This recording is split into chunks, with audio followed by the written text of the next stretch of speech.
Lead together, embrace change, enhance everyone's journey. The 3 core principles of SmartStop. A leader in self-storage real estate across North America. Reinforce why we're proud to bring you SheEO Lead-In, the podcast featuring curated conversations with powerful women sharing their impactful wisdom. It's a self-knowledge, self-discovery, and self-preneurship audio storage vault created by and for women. SmartStop's presentation of SheEO Lead-In begins right now. Today, we're here with Dr. Sunita Cooke, although I know you as Sunny. How are you today, Sunny? I'm great. Good. Good to be here. Yes, and you're with MiraCosta College. You're the CEO president, but what's happening next? I think you've got a little bit of a change coming. I do. I announced that I would be retiring in July or August, summer of 2026. And in our line of work, we need to kind of give a long ramp for our board of trustees to be able to do a national search. So I have been a president in San Diego County for 19 years. And that is very unusual. I have seen all the other presidents come and go, and it's been a remarkable journey, but it's time to step aside.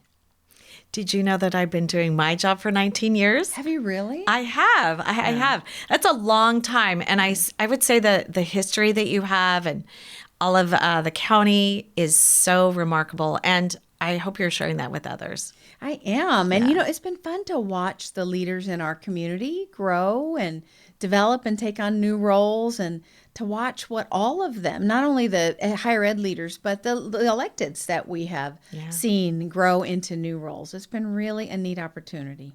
So let's go back to your childhood. Yes. Do you have a fun story that you could share with us that maybe no one knows? I was born in India. So we immigrated to the United States in the late 60s, and I came with my whole family. And I would say that the thing nobody probably knows is that English was not my first language. It was not my second language. It was my third language. So when I was 5, I was speaking 3 different languages and when I came to the U.S. And when I was in a classroom, I really did not speak in a classroom.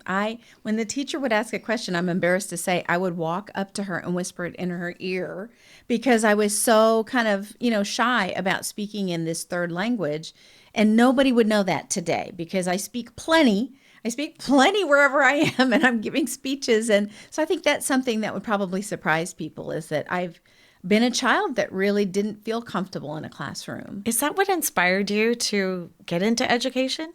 I think I am a developer of people. Mm-hmm. So I really find great joy in helping people to, develop their full potential, whether they're our employees or our students. Mm-hmm. So I started by tutoring in school and in college, and really loved watching people grasp information. And that light bulb moment when they say, I get it now, Yeah. And so that was really rewarding for me, both as a tutor and as a, teaching assistant, and then later as a professor. I definitely love it. And now I love developing our employees, in a professional development kind of way. And your wonderful succession planning. I love that. Yeah. That's so important to build that team so that it can, all of the things that you were doing will go all the way into the future and continue that whole bringing people forward and bringing them to their potential, which is so important. So let's talk about one word. Do you have one word that you think that captures who you are? I think to a great extent, my nickname. So we were talking earlier about my actual name, Sunita, means good conduct.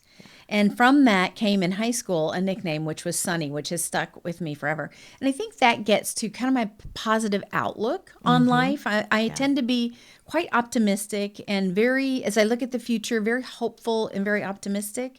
So I would say that's a lot of words to describe, but I'm very optimistic about the future. And I try to do what I can to, bring about positive futures.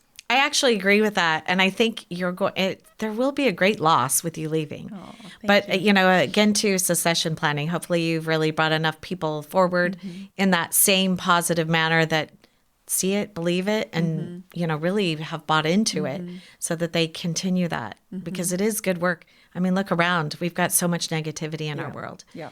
It's really, I think the people that are very positive have so much influence.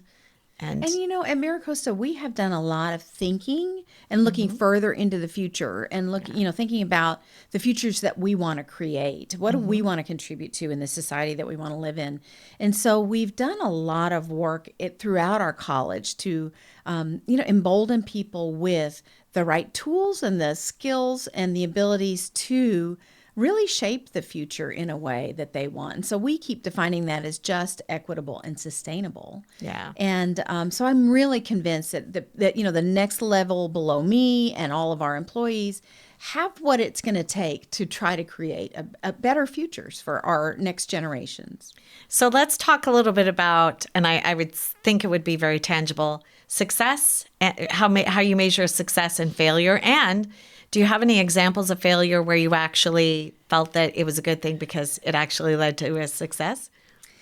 I would say we are in a business, we touch lives every day when we're in public education. And we're really clear that the difference that we make in one life then expands to their family members and the next generations. And sometimes we're helping people out of poverty. And that's that first courageous first person that comes to college as a first generation college student is just really helping to shape the trajectory of their children, their cousins, their nieces, their nephews, all of that kind of thing. So I think every day we count success as a difference we make in a person's life. There are certainly ways to measure that. There are lots of metrics that we use all the time. MiraCosta has won a lot of national recognition as well in really helping more and more students be successful in their educational and professional journeys. I would say as far as a failure, I surround myself with people that are very, very bright, very talented, and much better at what they do than I could be. And so we have a very much of a team approach. So there will be times when I come in with an idea and the vice presidents that I work with are very skillful because they will help me to shift. We'll all talk about something and I happen to have a team right this moment that is all female. So all the persons that report to me as executives are women. And that's the first time in my life that I've worked on an all-women team, never mind been the leader of one. But we end up making decisions together. And because they all have a different view of the decision, I think there are times when we've either backed up or slowed down or changed a path. That was a decision that we made together. And so I think, while they're not failures, there are definitely ways that I have modified, what I would have done otherwise. And that's been really helpful, Well, and that's the collaboration part. And, when you look at North County specifically, where you're located, there are two other higher learning education that are women leaders, although I guess Star just recently left Palomar, but also President Neufeld. Is there a lot of collaboration also going on that level as well? There sure is, yeah. I think as I look at that group, and now Tina Ricaldi is the interim president at Palomar, and we work closely together. We always do. We've always said that, we share students, we share employees, and so when we're about to make a decision that might have ripple effects, we kind of share that together. We'll often get together, and there aren't many people you can share your tribulations with. Yeah. And so it's really important that really to have, understand it too, yes, I think on the same level. Yes. And they keep confidences because they know that there aren't many people we can talk to about some of the things that we're going through. So really have appreciated now my longest standing colleague is Ellen in that triumvirate of higher ed in North County. And we even just marched in the Martin Luther King parade together. All three of our institutions went as one. And that was really a nice way to represent North County in San Diego. Absolutely. And I guess at the end of the day, as long as people are getting educated, they're getting prepared for that workforce, because there's a lot going on, I would say, in North County, but even, countywide and, beyond, I would say, just being able to kind of respond to the emerging needs of the employee base is a big deal. And I know that you've done a great job at that. Do you want to talk a little bit about maybe one of the careers that you've really focused on that has been so successful that is kind of a win for you?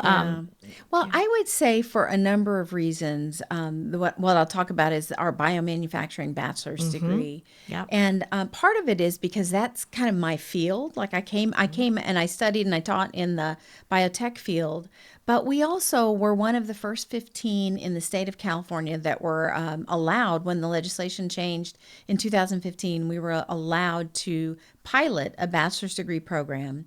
And ours built on the strength of our existing biotech program and the needs for life science and biotech workers in San Diego County. And so we offered this bachelor's degree, and people, I think, began to think, oh, we're going to compete with other universities. Well, all of our students that have graduated have told us, I would never have a bachelor's had it not been for this program that's local, it's affordable, and it's a place where I was comfortable already. Yeah. And so it's really opened up the world of biotech. And what we're finding is we have the same community college students, same demographics, first generation, the racial profile, the gender profile, the age profile. They're all the same in our associate degrees as well as in this bachelor's degree program. And as we track our graduates now, we've had, I think, 7 cohorts of graduates. We are seeing that they are just accelerating up the career ladder so much faster than somebody that comes with a bachelor's degree that comes from a university. We're not quite sure we understand that yet, Interesting. Yeah. but their trajectory up through management is accelerated. So I would say, from the fact that we've opened up this great sector for workforce to the acceleration of people who might not otherwise have had a bachelor's degree, it's just a remarkable story all the way through. Okay, you're kind of getting me thinking here.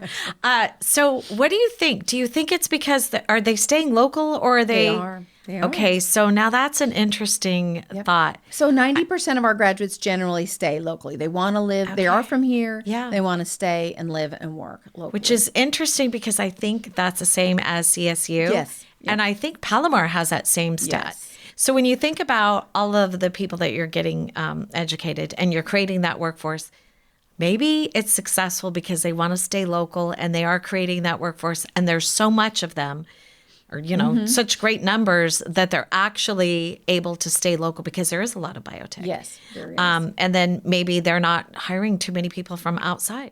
And I think certainly for entry-level jobs and things like that, that is critically important. There are jobs in the San Diego that, in the knowledge base, in the higher end of, where you want to recruit PhDs, you want to recruit, established scientists, where you might want to do a national search. Yeah. Often, though, the cost of living in San Diego County is a surprise to people. Right. And so they may not stay as long. So growing your own local talent pool and workforce, definitely much more successful, I think. And then they're also rooted here too. So I They've think got family here. Yeah, exactly. Interesting. Yeah. I bet you that has something to do with it. Yeah. Like I think you'll find that stat. So let's talk a little bit about balance, which is the $1 million question: balance with work and with your career. How do you feel like you're doing with that? And are there any lessons that you'd like to share with our listeners today?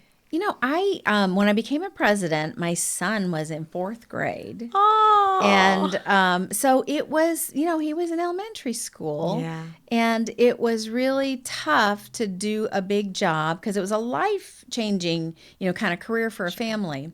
And so, my husband and I have kind of shifted the primary bread earner role somewhat back and forth. And so when I, stepped up, he might step back and so forth.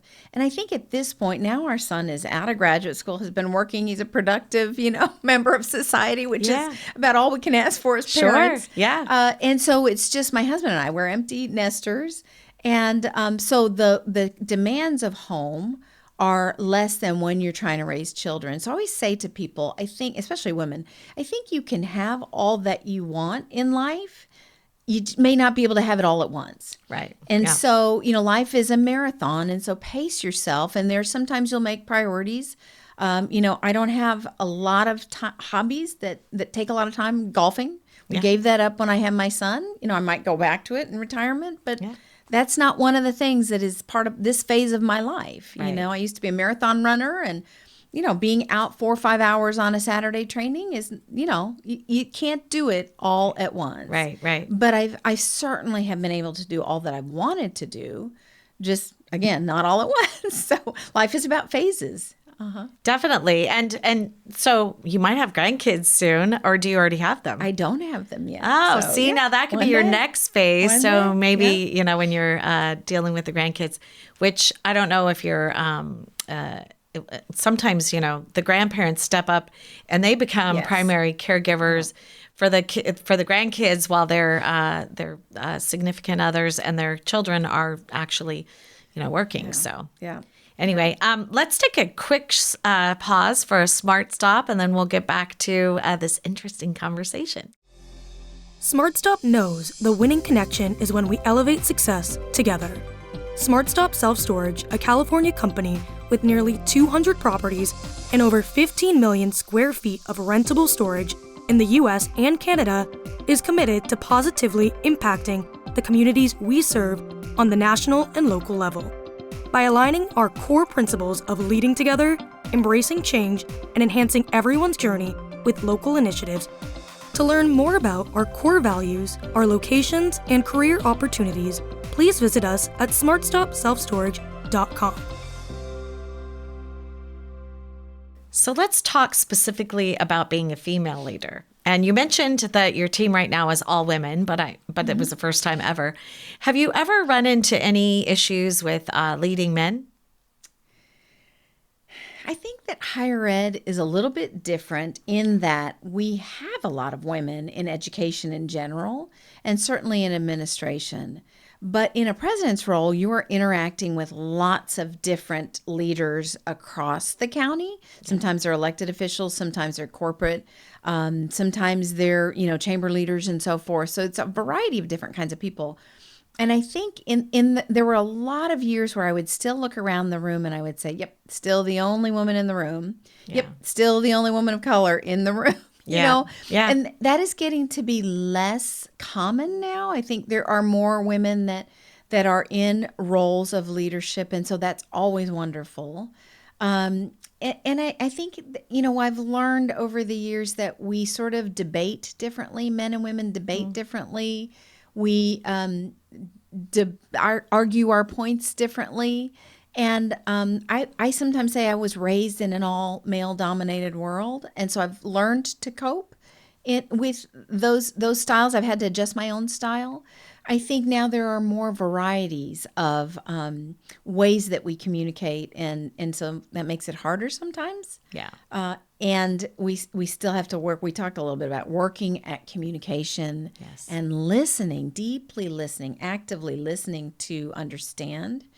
And I'm not sure everybody has the time or patience or inclination for that, but we need more listening than we do talking. There's a reason why God gave us 2 ears and 1 mouth. Yes, I agree with that. Yeah.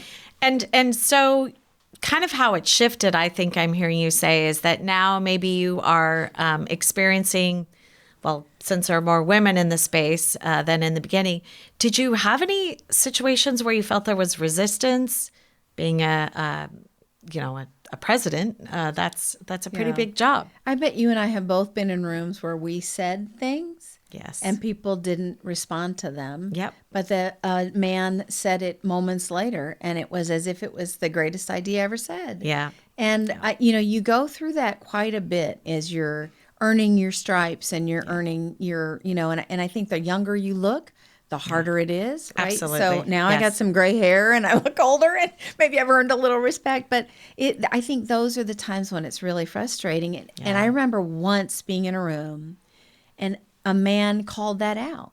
So it happened in the room. I said something. They went on as if nothing had been said. A man said the same exact thing. And an older gentleman called that out. And he said, I believe that Sonny said that just about 5 minutes ago. And I thought, well, that's the first time anybody's ever done that for me. And yay. Yeah. And yay. Yeah. And I have to tell you, I was at least 60 years old before it ever happened. Wow. So I try to do that for others. Yeah. I think if you're a man, It's really a wonderful thing if you can speak up for somebody who may not feel like they can. I mean, it doesn't mean that you should speak for them, but when you see something happen and you can politely call out, hey, I think that person really owns that idea. Yes. No matter what gender or age somebody is, I think we have the right and the ability to be able to do that. And it means the world to somebody when you stand up for them like that. Well, yes, it's so encouraging to feel like you have been heard. Yeah. Because again, back to the listening, sometimes you feel like you're just sharing things, and then if someone else says the same exact thing, and you're like, wait a minute. Yeah, exactly. So let's talk a little bit about role models. And who are your role models in your life? I would say both of my parents were role models for me very early in life. We come from a long line of people who've been in public service, teachers, nonprofit leaders, people that have, my father was a minister, my mother was a nurse, my sister's a physician. So people that really give to other people. And I think that's been a big part of my life. My mother was very much a career woman and raised 3 kids. Wow. She always had a warm, hot, nutritious meal for us, So she taught me how to have a family and be a career woman as well. Mm-hmm. And so I think that's been a great, learning lesson for me. It's very hard at times to raise kids. And sometimes we're taking care of our parents while we're taking care of our kids and we're doing a job. And so, she kind of taught me how to do that with grace, with patience. And we didn't get everything perfectly, we never do, but we do our best every single day. Well, and it is juggling. And there are moments where you feel like you're doing very well. And then there are moments where you go, okay, not so well. And thank you for bringing in the multi-generational aspect.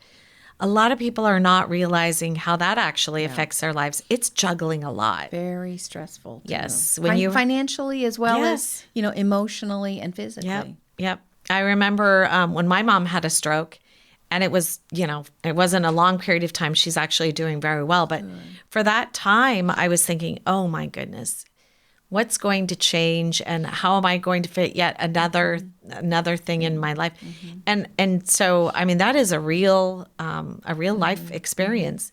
And that's part of the reason why we moved to Southern California. Yeah. I was in Texas where I got my start in higher ed, but my parents were aging here in Southern California. My sister was trying to put all that together with her own career, and we knew it was time to help them through the end of their life. And so in my first presidency, they both had passed. But it was probably the best decision we made personally and professionally to get closer to them physically, geographically. And thank you for sharing that, because really there are probably some listeners today that are probably struggling thinking, how can I continue with a career if this happens? You can. You can. And geographically, I think, being there is definitely important, because again, it takes a village, right? Yeah. So let's talk a little bit about what lessons that you think are super important to share with our listeners that you have experienced that pretty much anyone could apply.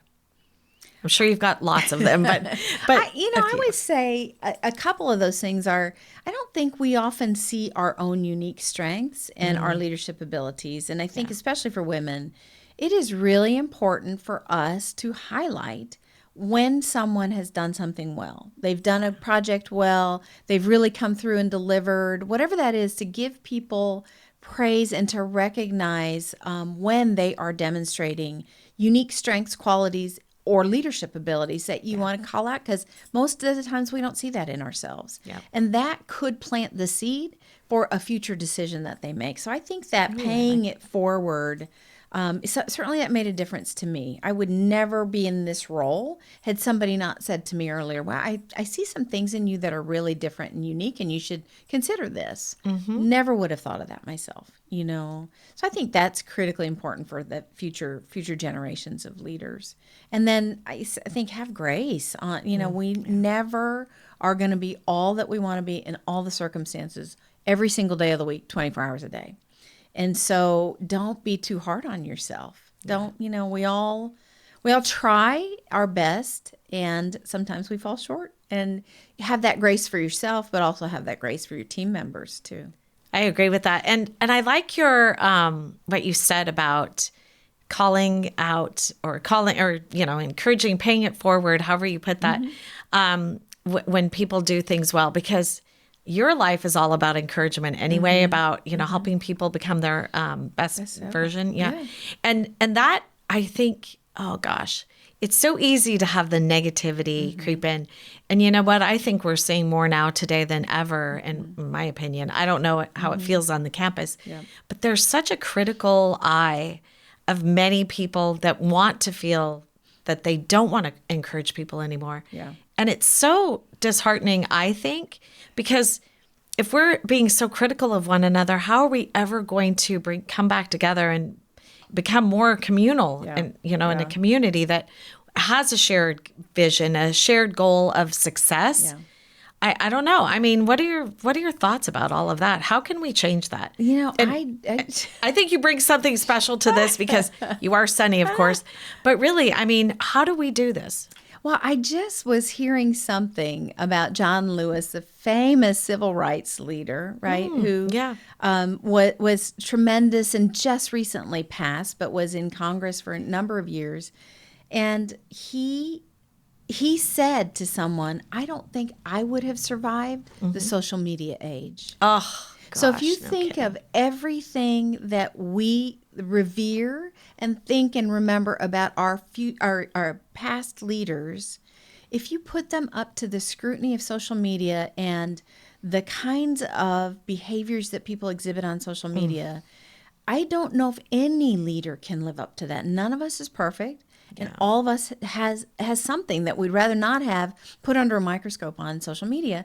And so I often say, I was never the kind of parent that would ever say something unkind at a sporting event. Yeah. I might feel it. I might feel really disappointed, but I would never say a negative thing about a person's performance.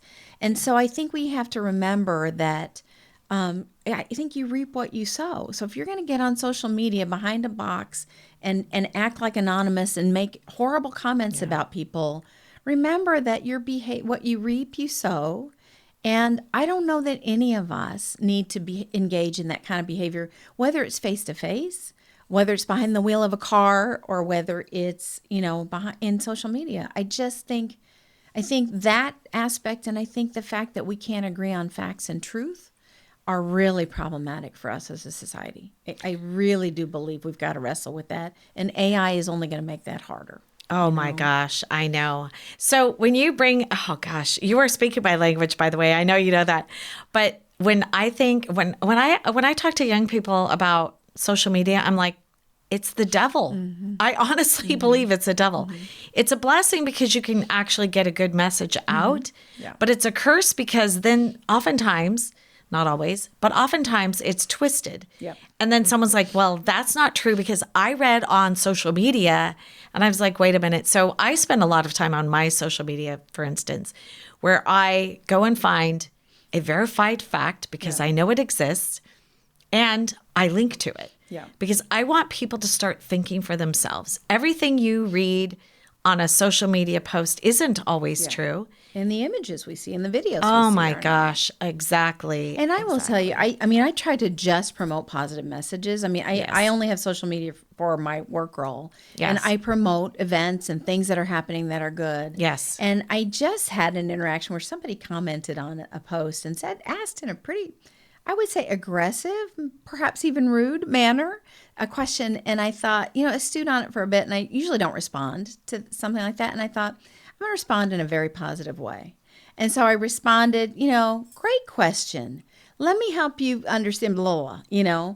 And as I did that, I thought, I'm going to say the message to all is to be kind, seek to understand, and see the humanity in each of us. Yes. Right? Yes. I'm constantly going to do that on my platform, whatever that might be, whether it's when I speak or whether that's in social media. So I think modeling the way. If we want to create a different future, we have to model the way to that future. Doesn't mean we'll always convince everybody, but we're certainly not going to get down in the gutter with you. No, and I think it's okay to push back a little bit in a positive way. I agree with you on that because a lot of times people will just ignore it. There are some people that can actually be reached. There really are. I do believe. I don't think they're so far to the angry silo that you actually there's no hope. I am ever optimistic like you are, and I always think, you know what, if I was, and I tell kids all the time, I like I said, I talk to a lot of kids, and I always tell them, I want two things from you. One is keep the city clean, pick up your trash, but the second thing is to be kind, because kindness goes so far with so many people, and it actually, if they're having a bad day, it might be the one thing that actually soaks in and they go, you know what? I'm kind of out of line here. I'm kind of out of line, and maybe I need to change my opinion or what I'm saying and my view of things. So I agree with all of it. What's next for you? I am going to continue to do the things that I can do to help and, better my community, but I'm only going to do the things that bring me joy. I love that. So I am looking forward to the next phase. All right. Well, thank you for joining us today. Appreciate you so much. Really do. Thank you. The incredible curated SheEO conversation you just enjoyed was brought to you by SmartStop, a leader in self-storage real estate and a company that upholds its core principles of leading together, embracing change, and enhancing everyone's journey. To learn more about SmartStop, please visit smartstopselfstorage.com. Cloudcast Media.